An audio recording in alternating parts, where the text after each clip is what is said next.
We have a story here in Common Dreams pertaining to the climate crisis, and unfortunately, it seems like most weeks I have some bad news to bring you all pertaining to the environment. After passing point of no return in 2014, hot oceans are now new normal. Climate change is not a future event, stressed the co-author of a new study. The reality is that it's been affecting us for a while. This is written by Brett Wilkins. A study published Tuesday revealed that ocean heat waves fueled by human-caused climate change passed the point of no return in 2014 and have become the new normal.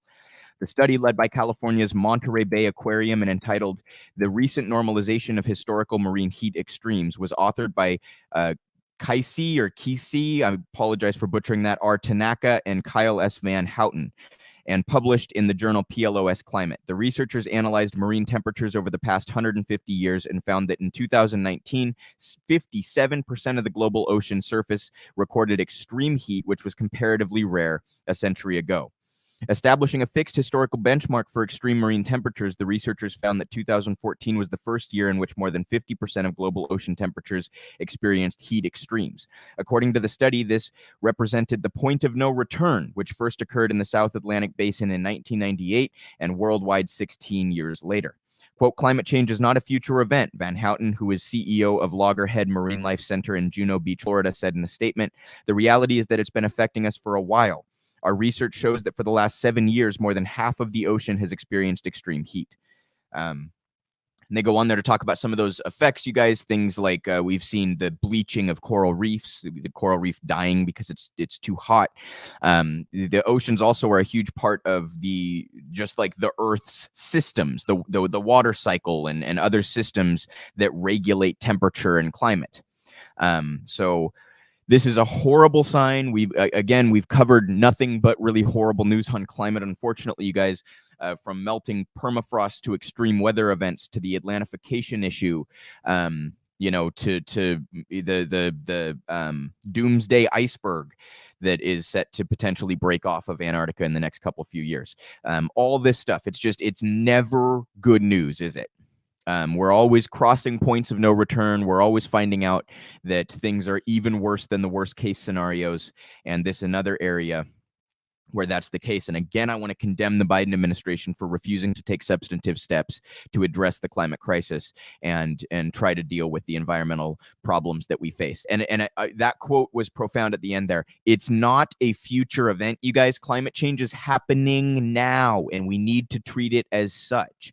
It's the don't look up concept, right? The media refuses to cover it because it doesn't fall on a conflict line that they can exploit for viewership, and because their donors do not like that coverage because it indicts them in the crisis that they're fucking creating for profit.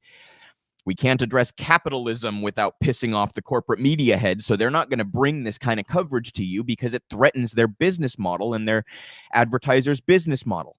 And on this same topic, you guys, of Biden being inadequate on climate issues, this is in Reuters, and I want to point out there's a lot about this article that's also framed in a way that I find to be problematic, but we'll get into those details here. Biden admin eases Trump-era solar tariffs but doesn't end them. So he's loosened tariffs a little bit that Trump had implemented on solar panels, but he does not end them. He instead extends them for 4 more years.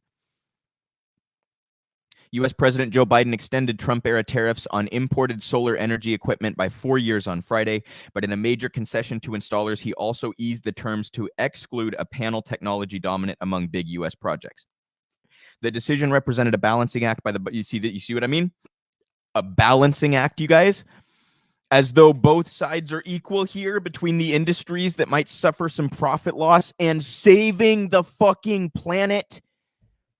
The decision represented a balancing act by the Biden administration to meet the demands of 2 important political constituencies: union labor, which supports, and see how they try to frame it like the objection to the climate-friendly policy is somehow progressive. It's unions.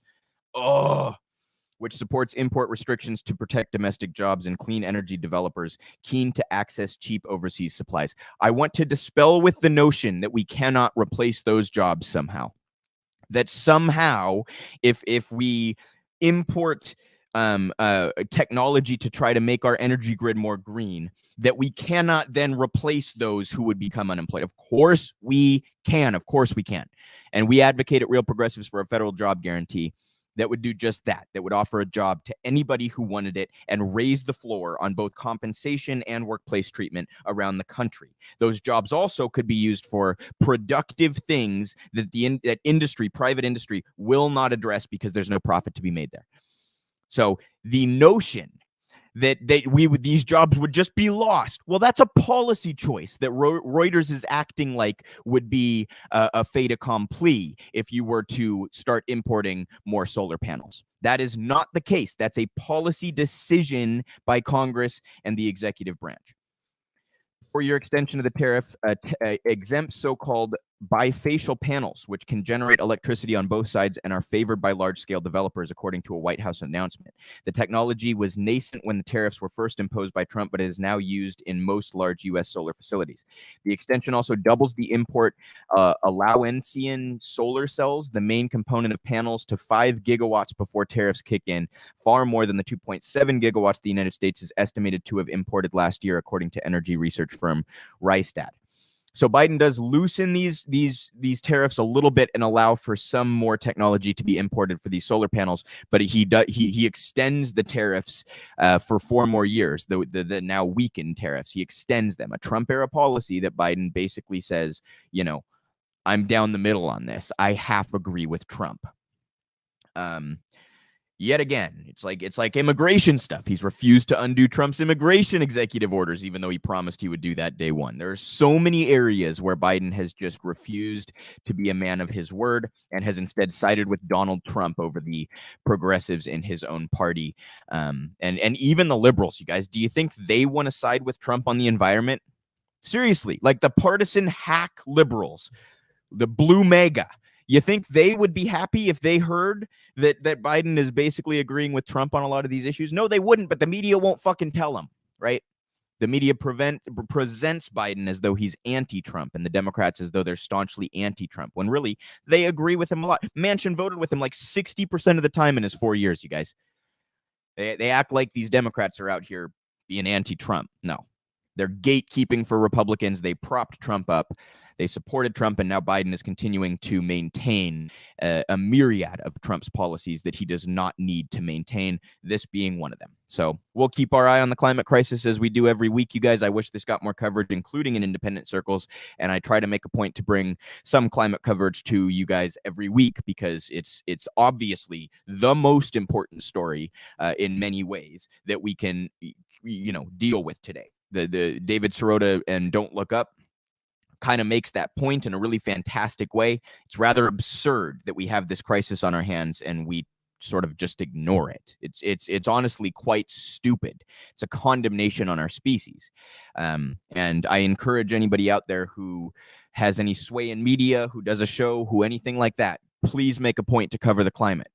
We need more climate coverage. We need a more informed public on this issue.